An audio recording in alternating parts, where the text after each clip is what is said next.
Chapter 49. An hour later, Thomas sat in front of the keepers for the gathering, just like he had a week or two before. They hadn't let Teresa in, which ticked him off just as much as it did her. Newton Mino trusted her now, but the others still had their doubts. "All right, Greenie," Albie said, looking much better as he sat in the middle of the semicircle of the chairs next to Newt. The other chairs were all occupied except two, a stark reminder that Zart and Galley had been taken by the Grievers. "Forget all the beat around the bush clunk. Start talking." Thomas, still a bit queasy from the changing, forced himself to take a second and gain his composure. He had a lot to say, but wanted to be sure it came out sounding as non-stupid as possible. "It's a long story," he began. "We don't have time to go through it all, but I'll tell you the gist of it. When I went through the changing, I saw flashes of images, hundreds of them, like a slideshow and a fast forward. A lot came back to me, but only some of it's clear enough to talk about. Other stuff has faded, or is fading." He paused, gathering his thoughts one last time. "But I remember enough. The creators are testing us. The maze was never meant to be solved. It's all been a trial. They want the winners, or survivors, to do something important." He trailed off, already confused at what order he should tell things in. "What?" Newt asked. "Let me start over," Thomas said, rubbing his eyes. "Every single one of us was taken when we were really young. I don't remember how or why. Just glimpses and feelings that things had changed in the world, that something really bad happened. I have no idea what. The creators stole us, and I think they felt justified in doing it. Somehow they figured out that we have above average intelligence, and that's why they chose us. I don't know. Most of this is sketchy and doesn't matter that much anyway. I can't remember anything about my family or what happened to them, but after we were taken, we spent the next few years learning in special schools, living somewhat normal lives until they were finally able to finance and build the maze. All our names are just stupid nicknames they made up, like Albie for Albert Einstein, Newt for Isaac Newton, and me, Thomas, as in Edison. Albie looked like he'd been slapped in the face. "Our names? These aren't even our real names?" Thomas shook his head. "As far as I can tell, we're probably never going to know what our names were." "What are you saying?" Frypan asked. "That we're freaking orphans raised by scientists?" "Yes," Thomas said, hoping his expression didn't give away just how depressed he felt. "Supposedly, we're really smart, and they're studying every move we make, analyzing us, seeing who'd give up and who wouldn't, seeing who'd survive it all. No wonder we have so many Beetle Blade spies running around this place. Plus, some of us have had things altered in our brains." "I believe this clunk about as much as I believe Frypan's food is good for you," Winston grumbled, looking tired and indifferent. "Why would I make this up?" Thomas said, his voice rising. He'd gotten stung on purpose to remember these things, but yet, what do you think is the explanation? That we live on an alien planet? "Just keep talking," Albie said.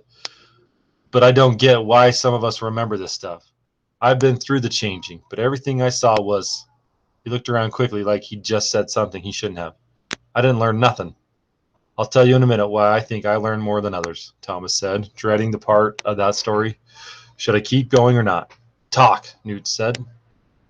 Thomas sucked in a big breath, as if he were about to start a race. "Okay, somehow they wiped our memories. Not just our childhood, but all the stuff leading up to to entering the maze. They put us in the box and sent us up here. A big group to start, and then one a month over the last 2 years. But why?" Newt asked. "What's the bloody point?" Thomas held up a hand for silence. "I'm getting there. Like I said, they wanted to test us, see how we'd react to what they called the variables, and to a problem that has no solution. See if we could work together, build a community, even. Everything was provided for us, and the problem was laid out as one of the most common puzzles known to civilization, a maze.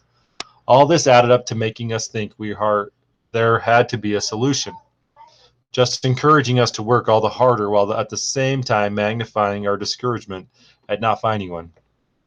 He paused to look around, making sure they were all listening. "What I'm saying is there is no solution." Chatter broke out. Questions overlapped each other.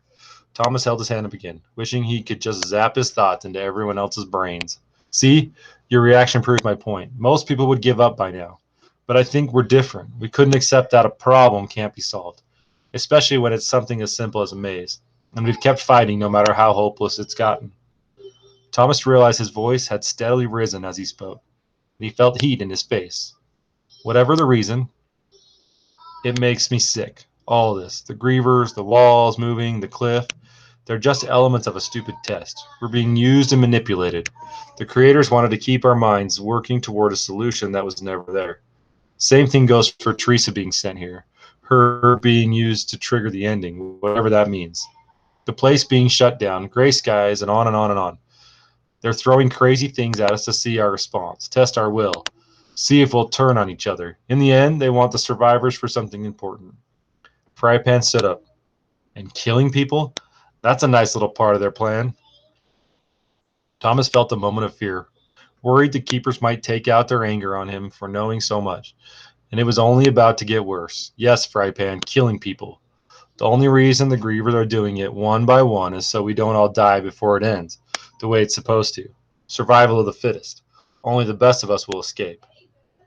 Frypan kicked his chair. Well, you better start talking about this magical escape then.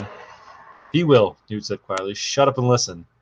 Mino, who'd been mostly silent the whole time, cleared his throat. Something tells me I'm not going to like what I'm about to hear. Probably not, Thomas said. He closed his eyes for a second and folded his arms. The next few minutes were going to be crucial. The creators want the best of us for whatever it is that they have planned. But we have to earn it. The room felt completely silent. Every eye on him. The code. The code, Frypan repeated, his voice lighting up with a trace of hope. What about it? Thomas looked at him, paused for the effect. It was hidden in the wall movements of the maze for a reason. I should know. I was there when the creators did it.